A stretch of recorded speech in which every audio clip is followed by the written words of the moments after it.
Dejamos la moderación en manos de Claudia Marcela Mejía Ramírez, periodista de la Deutsche Welle Academic, comunicadora y periodista con intereses en procesos que permitan el diálogo de saberes, la construcción de paz. Intereses en los procesos que permiten el diálogo de saberes, transformación y apropiación social del conocimiento y la defensa de los derechos humanos, entre ellos la libertad de prensa. Ha trabajado con UNICEF, Agencia Pandi, Fundación Gabo, Fundación para la Libertad de Prensa y la Pontificia Universidad Javeriana. Actualmente hace parte de la Deutsche Welle Academic para el acompañamiento de proyectos sobre el cubrimiento medioambiental en la Amazonía con los socios Corapé, Servindi y Agencia Propia.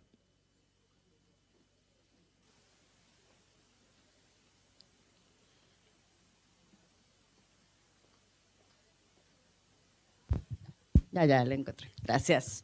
Muy buenos días a todas y todos. Muchísimas gracias por este espacio. Damos también muchas gracias a Fundamedios por invitar a la DW Academy para ser parte de este programa de la Cumbre Amazónica y a todos los organizadores de este evento, y por dar la oportunidad también de darle voz a los medios comunitarios y locales, que es una de las grandes apuestas que tiene la DW Academy, el brazo, digamos, de la Deutsche Welle, el medio alemán orientado al fortalecimiento y desarrollo de los medios en diferentes partes del mundo.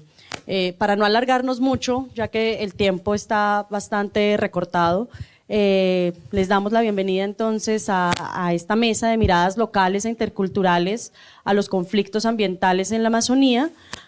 Para ello tenemos 3 invitados de los 3 países, Colombia, Ecuador y Perú, donde hacen parte los socios con los que estamos desarrollando un proyecto orientado al cubrimiento en temas ambientales y de derechos humanos en esta región del mundo. Para eso entonces le quiero dar la bienvenida a nuestros 3 invitados. Presentamos a Marco Antonio Enríquez Maldonado, corresponsal de Corape y ALER. Él es comunicador y docente universitario. Su trabajo periodístico lo ha desarrollado en Radio Católica Nacional de Ecuador, Radio Sucre, Radio UNP y Radio Sucumbíos, de donde es director actualmente. Es oriundo de Pichincha, Cambaye, Quito, radicado desde hace 30 años en Nueva Loja, Sucumbíos.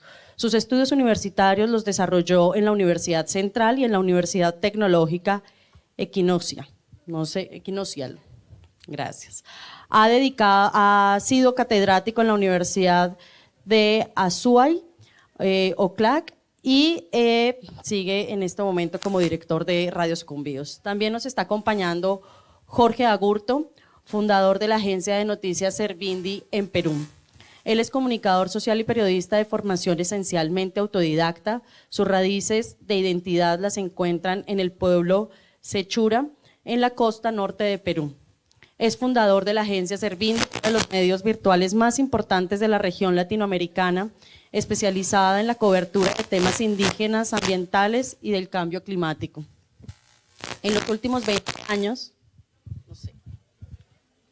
¿será más lejos, más cerca? En los últimos 20 años se ha dedicado al acompañamiento de organizaciones indígenas, promoviendo sus derechos colectivos y fortaleciendo su protagonismo mediante la comunicación intercultural. Ha desarrollado consultorías sobre estrategias de comunicación social, construcción de agenda social y producción en diversos formatos de comunicación. Por último, nos acompaña Cindy Amalek Laulate Castillo. Ella es una mujer indígena del pueblo ancestral y originario Ticuna Maguta, de la triple frontera amazónica Brasil, Perú y Colombia. Es integrante del medio independiente Agenda Propia y su red Tejiendo Historias, y promotora de los derechos de las mujeres indígenas en contextos urbanos y rurales. Actualmente es estudiante de comunicación propia intercultural en la Universidad Autónoma Indígena Intercultural de Colombia. Damos así entonces la bienvenida a ustedes 3, y quisiera empezar con Marco Antonio para que cada uno cuente con entre 5 y 7 minutos para contar cuál ha sido la experiencia del cubrimiento en los temas ambientales desde un medio local y un medio comunitario como el que vienes representando, Marco Antonio. Bueno, muchas gracias. Primero saludar a la Estatal Amazónica que nos acoge en este escenario, Alipunja Huauquicuna, Le saludo a Noemí de manera muy especial. Y también por ahí estaba Olga, no sé si sigue por acá. Son testimonios de vida y creo que se merece un aplauso adicional. Por otro lado, yo voy a dar un testimonio desde lo vivencial como territorio fronterizo ecuatoriano. Yo vengo desde la provincia de Sucumbíos, frontera con la República de Colombia.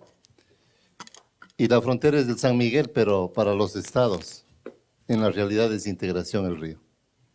Y esos estados viven siempre a través de las aguas. Nos vinculamos, tenemos esa mixtura de todo tipo. Y también vengo como parte de aquellos medios comunitarios que en el caso nuestro hace 30 años trabajamos con realidades concretas de los territorios. Y dentro de esas realidades concretas, la situación ambiental es un eje de tratamiento permanente. Radio Sucumbíos tiene 31 años de trabajo comunitario y siempre hemos tenido el tema ambiental. Por una razón que parecería simple, pero que es la esencia de toda la relación en el nororiente del país. Hace 55 años tenemos explotación petrolera. Entonces coexistimos con esa dinámica ambiental todo el tiempo. El Cantón Lago Agrio hoy mismo está en sus fiestas por los 44 años. Es decir, antes de que exista el cantón ya existía explotación petrolera. Antes de que exista Nueva Loja, en el 69, desde el 67 ya había explotación petrolera. Entonces eso hace de que ese ambiente, esa dinámica cruce por toda la vida social, cultural, económica de la región. El segundo elemento es que las realidades locales son totalmente distintas a lo que pasa en el país y que se invisibilizan regularmente. Sucumbíos y Orellana son las provincias más pobres del Ecuador. Paradójicamente de ahí ha salido el petróleo por 55 años. Alguien ya decía, nos ofrecieron mejorar la condición de vida, nos ofrecieron mejores condiciones de salud, de educación, pero resulta que hemos pasado 55 años y seguimos teniendo pasivos ambientales, tenemos gritos desesperados de la naturaleza y de los seres humanos de que por Dios apaguen los mecheros. Son 55 años de quemarse gas, miles de millones de metros cúbicos de gas en la atmósfera y lluvias ácidas, producto de ese gas que está en el ambiente. Entonces, esas acciones tienen que ser visibilizadas a través de distintos espacios. Y esos espacios comunitarios, como la radio, es lo que muestran esas realidades, que hay que irlas comentando, que hay que irlas discutiendo, que hay que irlas difundiendo, pero que muchas veces nos hemos sentido como que estamos frente a un portón, hablando, ¿no? Gritando, porque nos rebota a nosotros. Lamentablemente en el tema ambiental y en el tema petrolero, y ahora en el tema minero que empieza a ingresar, como decía Noemí, hay voces que se han hecho, hay acciones que se han dado, no hemos dicho, hemos hecho, sin saberlo. Yo anoté una frasecita que dijo Noemí, nosotros no hemos hablado, ya hemos actuado, sin saber qué era el cambio climático, porque es cuestión de vida, ¿no? Hablar del agua, hablar de la naturaleza, hablar de la biodiversidad, hablar de la flora y la fauna, es hablar de vida. Y cuando nosotros como seres humanos hemos perdido el vínculo entre la naturaleza y el ser humano, ahí cambió toda nuestra visión. Porque lamentablemente hemos entendido, o mal entendido, que la naturaleza está al servicio nuestro, para explotarla, para comercializarla, para mercantilizarla en todos sus sentidos, y no que nosotros como seres humanos somos parte de esa naturaleza, que somos un elemento más de esa naturaleza. Por eso nuestros pueblos y nacionalidades hablan de la Pachamama, la Madre Tierra. El Papa Francisco habla de la casa común. porque es la comunidad en donde nosotros coexistimos la que está en peligro. Si es que la tierra se muere, ¿a dónde nos vamos? Esa es nuestra casa común. Entonces, creo que el espacio radial que nosotros hemos desarrollado en estas 3 décadas va encaminado en ese sentido, ¿no? ¿Cómo hemos buscado que esa frontera, que esa pared que está frente a nosotros y que decimos y nos rebota a nosotros, se amplifique? A través de redes. Tenemos la red informativa Corape, tenemos la Asociación Latinoamericana de Educación Radiofónica, ALER, tenemos AMARC, que son espacios también de décadas, más de 30, 40 años, de educación y comunicación radiofónica. Porque hay que hablar de espacios de educomunicación, vistos desde la situación natural, ¿no? Desde la coexistencia entre esas realidades. Y hemos hablado ahora, hemos escuchado de temas de la seguridad. Y sabemos que la inseguridad a nivel de la acción periodística es permanente, es constante y lamentablemente muchas de esas inseguridades están establecidas desde las mismas políticas públicas del Estado. Y de no eso nos hablaremos en un momentico, ¿no? Exacto. Sí. Porque no nos permite desarrollar los espacios, los aspectos que consideramos necesarios. Entonces, en ese sentido, para ir cerrando mis minutitos, creo que ya se me acaban, es que nosotros necesitamos potenciar este espacio de redes. Ahora tenemos otros modos, otras formas, otros mecanismos, otras dinámicas comunicacionales, tal vez impensadas, pero sin perder el sentido de que la tecnología es un medio, que es un recurso que nos permite comunicar con sentido. Acudimos a esos espacios para poder nosotros entender esas dinámicas nuevas, pero no perder el sentido de una comunicación desde la base social, con un sentido, con una responsabilidad social y sabiendo que esas realidades locales tienen que ser amplificadas en red. Gracias. Muchas gracias, Marco. Cindy, cuéntanos cómo ha sido la experiencia desde Agenda Propia, las narrativas, las posiciones de los personajes que empiezan y desde dónde están paradas ustedes para contar las historias de la Amazonía. Numaigo, Chawegani, Cindy María Huerta Castillo. Un saludo espiritual y amazónico desde el corazón. La experiencia como mujer indígena, hablemos desde este punto de vista, la experiencia de la trayectoria y el caminar de la palabra no es fácil. No es fácil, ¿por qué? Por ser mujer, primero. Segundo, por ser indígena. Y trabajar con nuestros pueblos originarios, con nuestras organizaciones, con nuestros líderes, con nuestras lideresas, con nuestras mayoras, con nuestras sabedoras, parteras, no es fácil tampoco. ¿Por qué? Caminar la palabra tiene que tener un sentido bien profundo. Ese caminar conlleva problemas, conflictos, ya sea entre colegas mismos, pero ¿cómo sacamos provecho colectivamente a estos riesgos que se tienen en las comunidades indígenas? Desde la triple frontera amazónica, Agenda Propia ha creado una red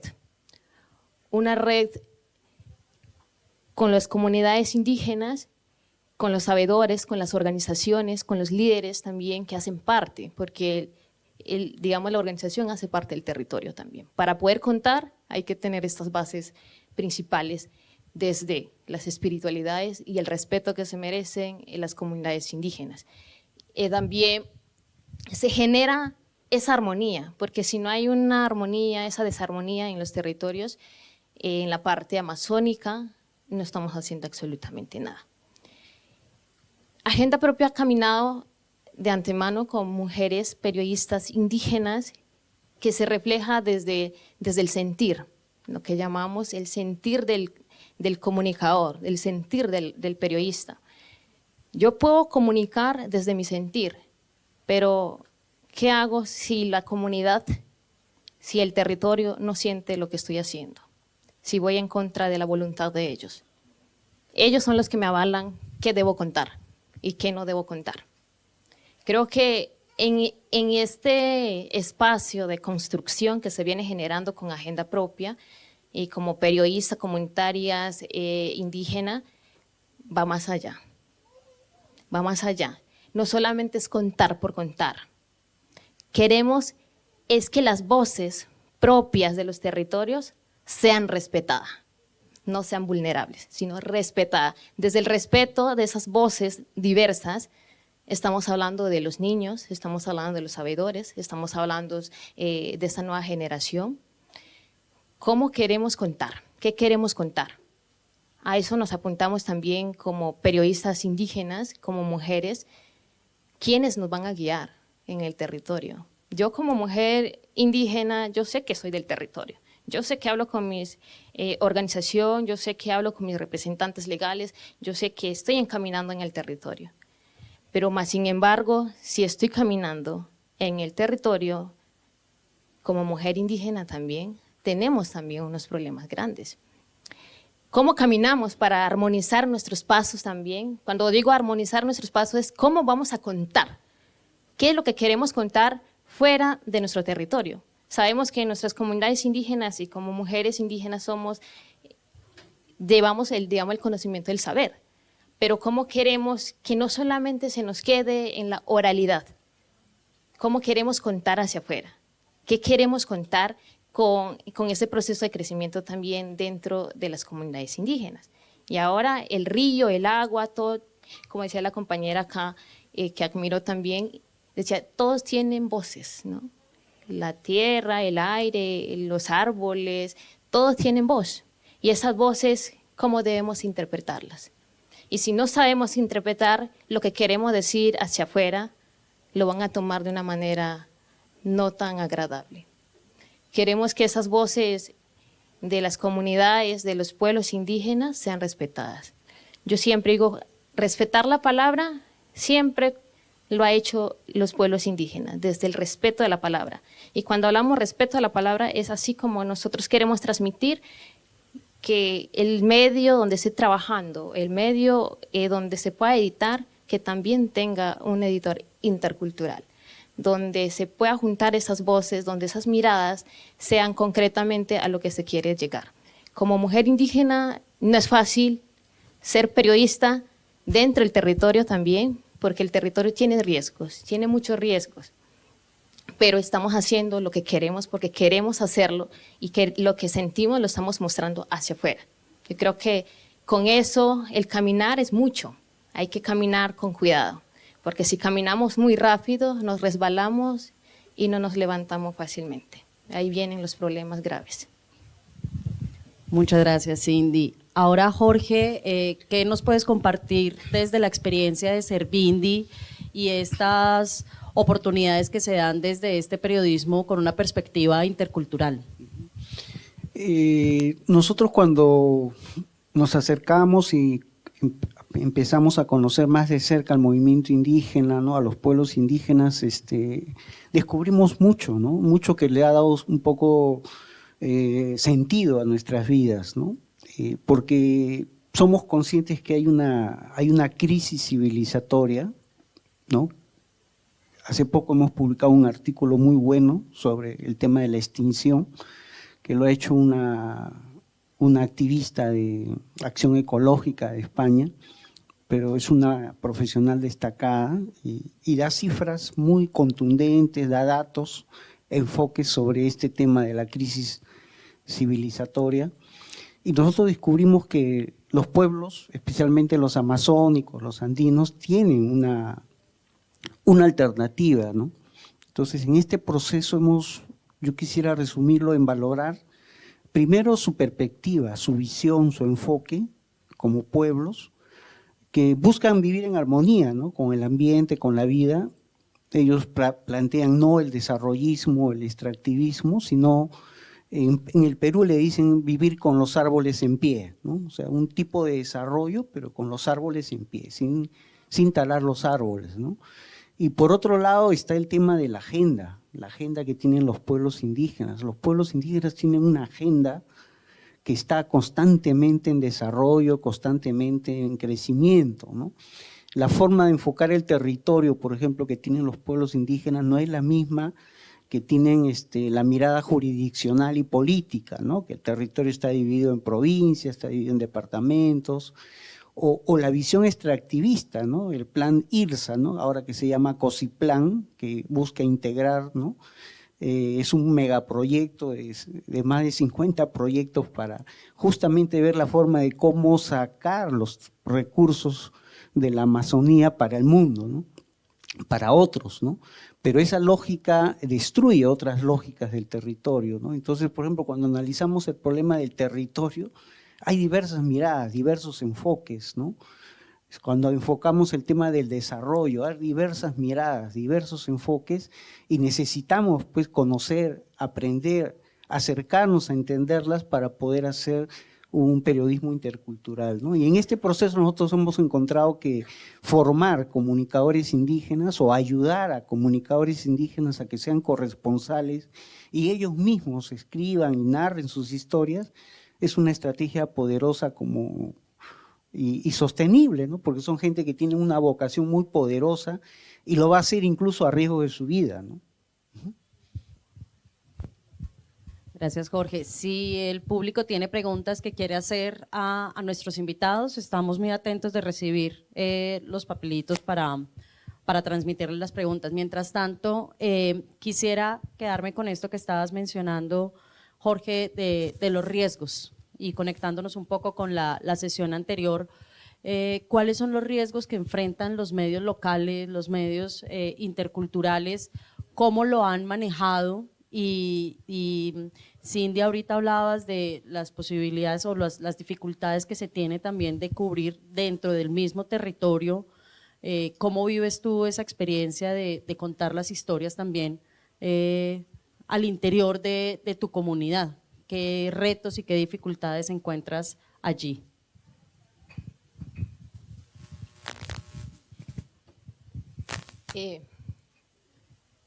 Primero, realmente como todo pueblo indígena, del territorio tiene su magnitud espiritual, en la que creo que cada uno conoce a profundidad de los territorios indígenas.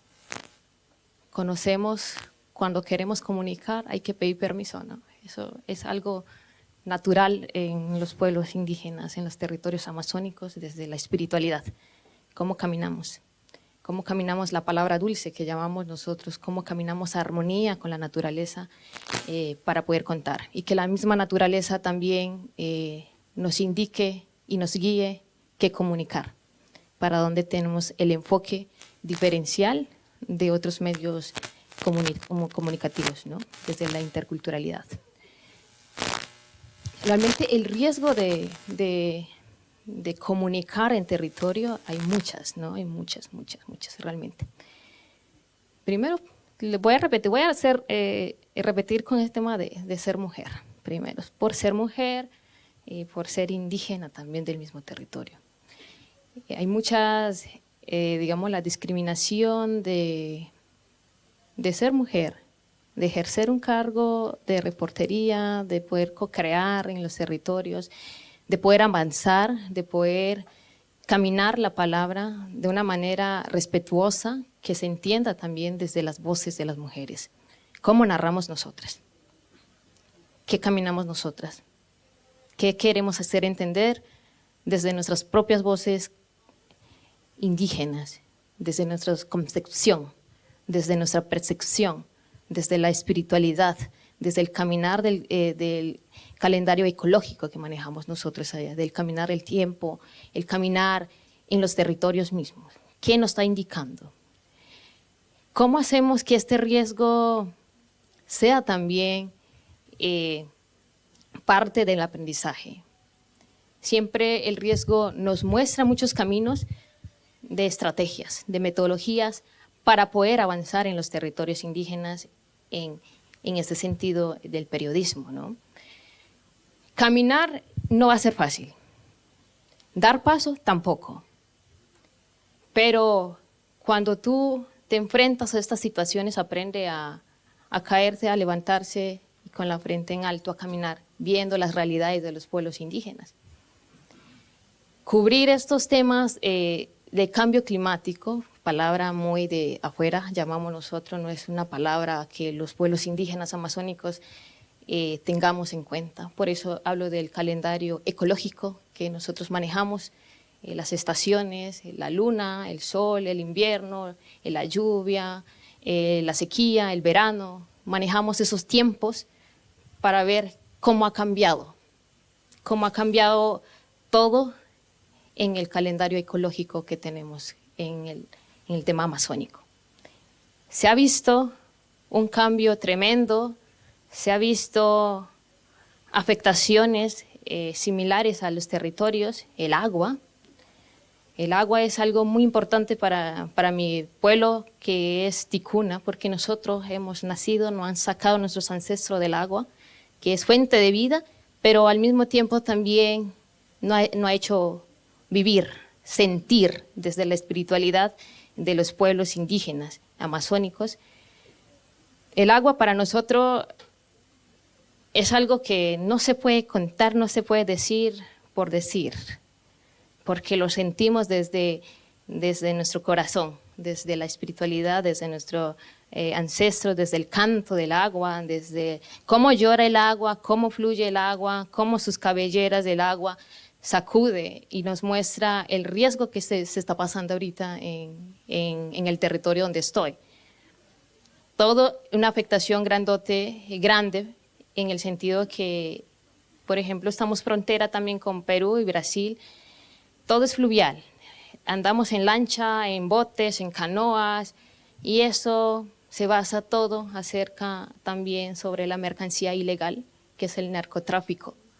De las mismas, digamos, laboratorios que hay en las fronteras, ha afectado bastante el río Loreto Yaco, donde estoy yo, que ha afectado demasiado. ¿Por qué? Porque hay un laboratorio justamente donde nace el agua, y todo el agua digamos, del laboratorio que todo sale, va directamente al agua.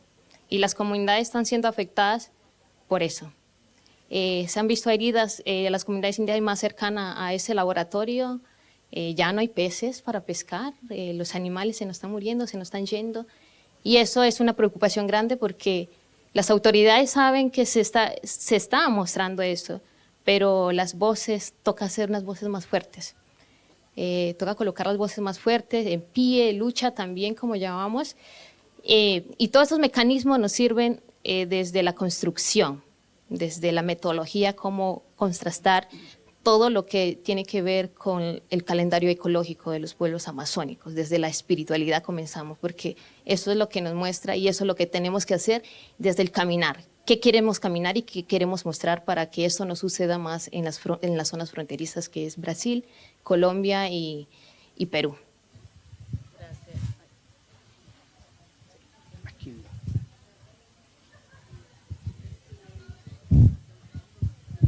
Sí, yo quería agregar nomás que la Amazonía ahorita está amenazada por diversas fuerzas y tenemos la obligación de protegerla, pero el tema está en que la Amazonía tiene algunas intervenciones muy drásticas, muy fuertes, que sobrepasan incluso la capacidad de los estados, ¿no?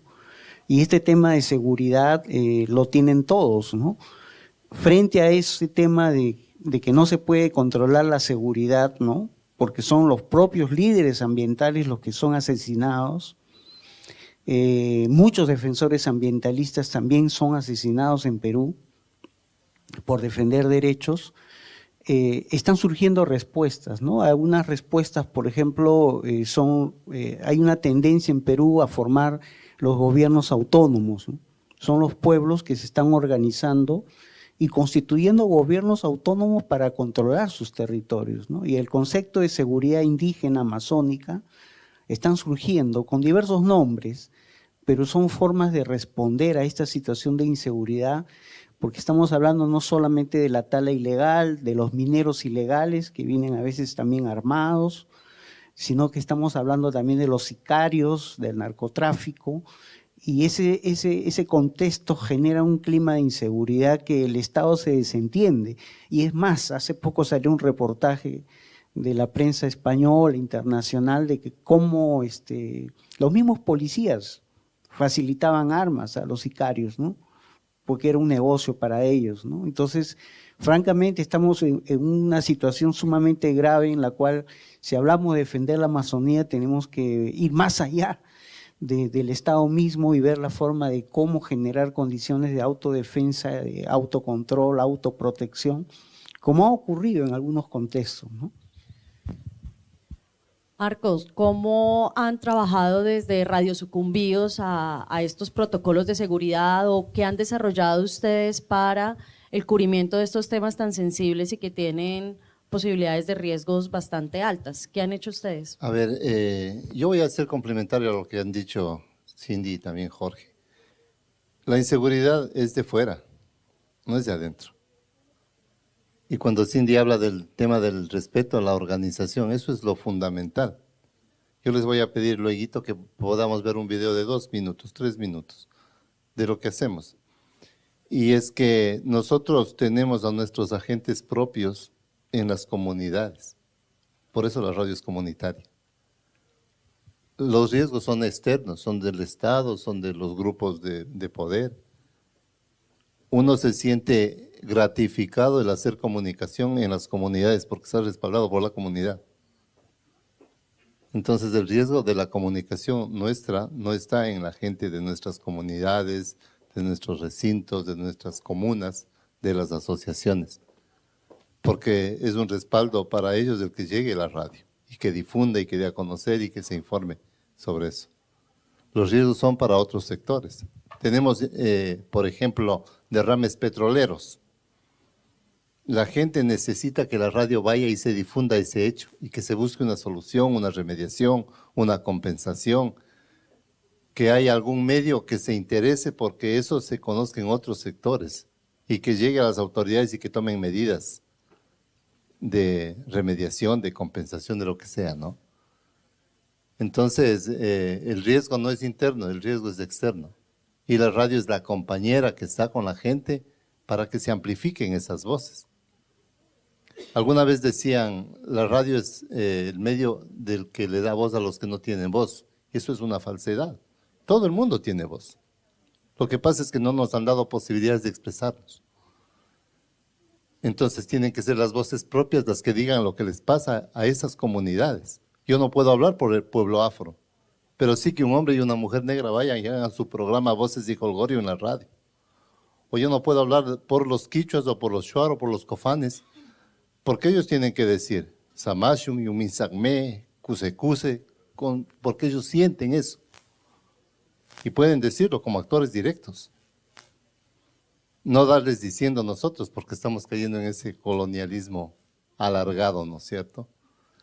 Entonces no sé si podemos ahora ver ese videíto de 3 minutos para que se den cuenta de que a propósito del aniversario de la radio hicimos una entrevista a un señor en un momento de contaminación ambiental hace un mes y vamos a escuchar lo que él dice. Ahí estoy de periodista. Estamos con un oyente de Radio Sucumbíos para que envíe su saludito. Preséntese quién es usted y qué le desea a la radio en esos 31 años de vida. Bueno, yo les agradezco bastante a ustedes, señor periodista, que han venido aquí en este lugar donde yo habito, en el campo. Yo la verdad estoy tan feliz, tan tranquilo, porque la verdad oigo esta emisora que es la emisora que nos da todo el conocimiento de los problemas que pasan en la Amazonía. Yo les agradezco, la verdad, que los 30 años de vida que Dios nos da para todos nosotros, pues la verdad, nosotros ya estamos en camino, quedarán los renacientes. Yo les deseo un feliz vida para ellos, que en el nombre de nuestro Señor Jesucristo, que les dé sabiduría y conocimiento para que sigan en largo ellos, sinceramente, con su mensaje, y a las amigas que trabajan ahí, que Dios les bendiga para todos los que trabajan en ese equipo de la Radio Sucumbíos. Usted tiene un regalito que darnos. Sí, claro, ya que ustedes han venido aquí, la verdad, este regalo no es mío, sino que yo recibo de mi Padre Celestial que nos da para todos. Estas guavitas les doy para que lleven para que lleven ellos y también para que compartan con sus amigas que están ahí en la radio, y para todos que endulcen los labios estas frutas. Don Justino, usted ¿desde qué hora escucha la radio?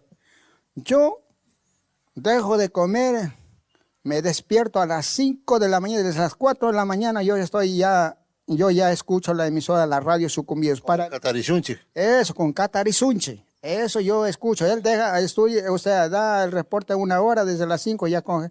Entonces, y ahí yo paso feliz con la radio. Y por eso me compré una radio. Se me dañó una radio y compré otra. ¿Sí? Luego vienen las noticias, ¿no? Después vienen las noticias. Y cuando vienen las noticias yo soy tan feliz. Y la verdad, sinceramente, es la emisora que nos hace ahí oír todos los problemas que pasa ahora con esta contaminación, ahora que estoy aquí. ¿Ve? Entonces, ¿qué podemos hacer? Porque Lazo dice que quiere sacar más petróleo. ¿Para qué más petróleo? Si con esto es lo que está aquí contaminado, ya no pueden hacer, ¿cómo será más pues? Ahora nosotros ya vamos a la tierra, eso quedará sufriendo para los renacientes que vienen después de nosotros. Don Juventino, muchas gracias y que viva Radio Sucumbíos. Yo le agradezco bastante y que Dios les bendiga y que viva Radio Sucumbíos y siguen adelante con la Radio Sucumbíos. Me siento feliz y tranquilo. Amén.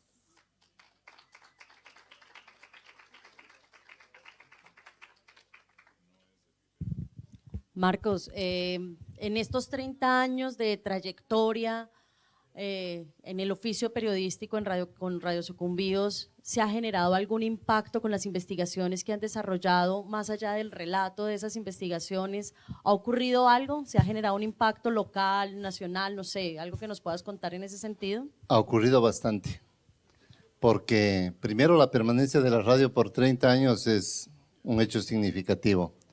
Segundo, tratamos de ser el nexo entre lo que pasa en la sociedad civil, en la base social, y lo que deben saber las autoridades.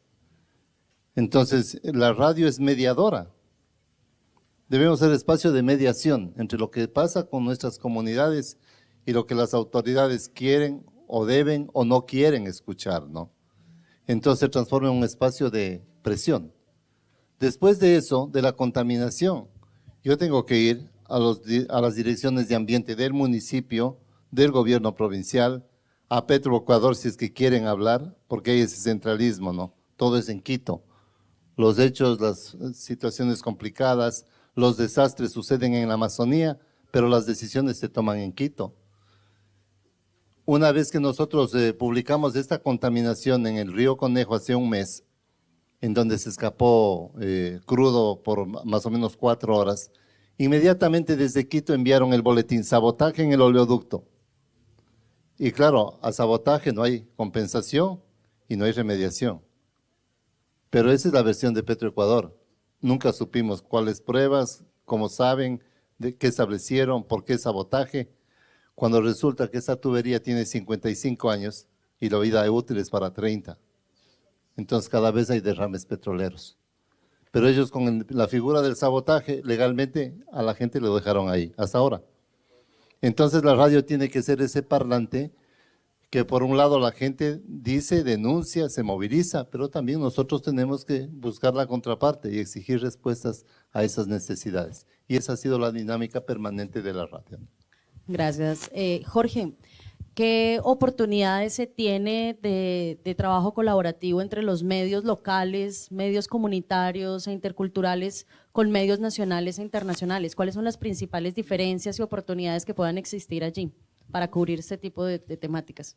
Llego a responder ello, pero quería enlazar con lo del amigo, que tenemos problemas muy similares, ¿no? O sea, lamentablemente, si ellos dicen las decisiones se toman en Quito, en el Perú las decisiones se toman en Lima, que está mucho más lejos de las comunidades, y realmente lo que pasa en las comunidades, nadie las difunde, nadie las conoce, y está pasando muchas cosas, ¿no? En el lote 1AB, por ejemplo, que es el lote más grande en el Perú, hay 6.000 pasivos ambientales, o sea, derrames, restos de petróleo, y el costo de remediación de eso es algo de más de 5.000 millones de soles. Pero sin embargo ahora están queriendo nuevamente activar la actividad petrolera en ese lote, pero el costo de remediación ya es mucho más grande que todo lo que ha aportado ese lote en canon petrolero. O sea, el tema de los costos de remediación son muy superiores a los supuestos beneficios, ¿no? Entonces, dentro de esta lógica de cómo romper el cerco informativo para que la voz y los problemas de las comunidades lleguen a espacios de decisión, es muy necesario trabajar de manera articulada, ¿no? Lo que yo veo es que, por ejemplo, ha surgido en los últimos años el periodismo de investigación, ¿no? Hemos tenido acá justamente a Alexa de Mongabay, también está Ojo Público, Convoca. Felizmente han surgido estos medios, pero que son fuera de los medios tradicionales, porque lamentablemente los medios tradicionales en el Perú están controlados por grupos de poder que son los que justamente no reparan los ductos, no reparan las carreteras, o sea, tienen intereses. Ya han salido denuncias de que han estado trabajando con Odebrecht y han sobrevalorado obras en millones de dólares para construir carreteras transoceánicas que han generado más impactos negativos que positivos, ¿no? Entonces yo creo que la alianza debe ser entre los que practican un periodismo con calidad, con criterios de calidad periodística, son veraces, sean pequeños, medianos, grandes, sean locales, nacionales o internacionales, porque la diferencia está entre el buen periodismo y el mal periodismo, ¿no? Entonces, la necesidad de articular alianzas es entre los que quieren realmente llegar a la verdad, ser más veraces, y en ese sentido las alianzas son muy necesarias y potencian un poco la posibilidad de los relatos, ¿no? Hola, ahora sí. Ya debemos ir cerrando la intervención. Muchas gracias, Jorge. Quisiera cerrar con una última pregunta que algo nos has estado comentando, Cindy, que nos traen del público, y es cómo las mujeres se involucran en los medios comunitarios, pero quisiera orientarlo a cuál es esa particularidad que pueden tener las mujeres indígenas a la hora de cubrir los temas de sus propios intereses. ¿Qué crees que es la característica principal que pueden aportar en este cubrimiento? Yo creo que respondiendo a esa pregunta, estas voces son únicas, igual que todas, generacionales, sabidoras, la que nos están guiando, tanto espiritual, el territorio, y siempre voy a resaltar ese tema del territorio, cuerpo, territorio, que somos uno solo. Y hacer estas voces, conocer el territorio, recorrer el territorio, porque un recorrido territorial que hacemos tiene que ser de una manera muy respetuosa, no solamente hacia mí, sino al territorio. Y si hablamos desde el territorio, es el enfoque que tenemos desde el respeto, desde esas voces propias, ¿no? Y hacer el tema, llevar estos temas o cubrir estos temas periodísticos locales, tiene que ser con respeto. Yo siempre hablo desde la palabra del respeto. Y el respeto tiene que ver en el modo de comunicar. Yo sé que todos comunicamos de alguna u otra forma diferentes, comunicamos diferentes, desde un sentir diferente, pero desde el sentir de la mujer tiene otro enfoque, un enfoque más de lucha, de protección, de guía, de armonización, amena en el sentido de que queremos caminar, queremos que esas voces también sean de manera colectiva, no individual. Esas voces tienen que ser colectiva, comunitaria, que también las mismas organizaciones de mujeres que están alzando sus voces sean las que puedan comunicar. Porque ellas ven de qué manera tenemos que comunicar esto, qué es lo que queremos comunicar como mujeres, qué es lo que más se está vulnerando con las mujeres. En las mujeres, el territorio, la familia, el núcleo, las organizaciones, la forma de comunicar. Entonces yo creo que eso es la razón por la cual las mujeres se deben comunicar. Y muy bien, demos la exposición que también hizo la compañera al principio, decía que las luchas de las mujeres son diferentes a la lucha de los hombres. Muchísimas gracias, Marco, Cindy y Jorge, por compartir estas experiencias y sus reflexiones, y muchísimas gracias a Fundamedios por este espacio con la DW Academy.